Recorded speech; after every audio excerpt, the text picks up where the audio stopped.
Hello guys, hello kabayan. Dito na naman po ako. At ako mag-storytelling ako sa inyo guys. Yung nangyari dito sa akin sa Bermuda. Noong October, umalis kami sa Singapore. Sumabay ako sa mga amo ko dahil gusto nila akong makasama dito sa Bermuda. Kasi dito na sila magtatrabaho, dito na yung bahay nila. At guys, alam nyo, napating twice ako, hanggang 3 times, kasi sabi ko ayaw ko kasi malamig dito. Ayun na nga po, at the end, napauo na rin po ako. Pero alam nyo po, na ang hirap pala pag nag-decide ka na hindi ka sure. Guys, ang nangyari is nag-decide ako, okay. Tapos nag-travel kami mula Singapore to Qatar, and Qatar to London. Tapos, ayun na nga, may katabi akong ubo ng ubo, may sakit siya siguro, kaya ganun siya sa katabi ko sa aeroplano. Ang hirap magbiyahe. Pero guys, na ano po, pagdating dito sa Bermuda, kaya ko naman yung weather pala. Sabi ko, kayang-kaya ko, sabi ko sa amo ko. Tapos, ayun na nga, wala pa akong 1 week dito. Is may nangyari na sa akin.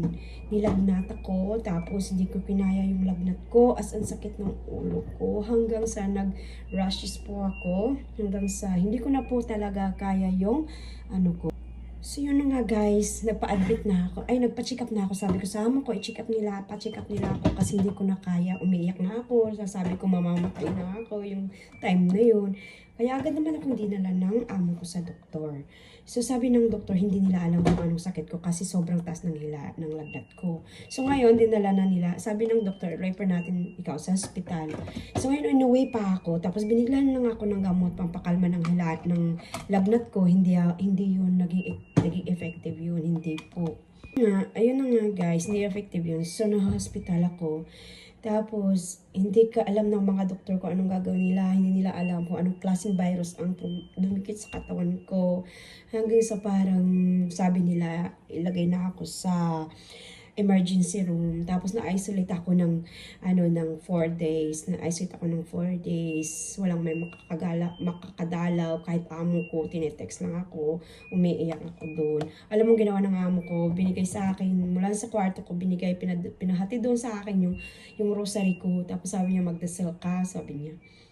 Pero pag naalala ko po yun, umiiyak po ako.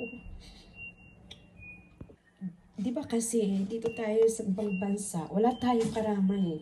Walang pamilya, walang anak, walang kapatid, wala kang matatawag. Oo, sa cellphone, pero yung tatakbo sa'yo, wala. Kaya yung time na yun, pinag-pray ko, sabi ko parang,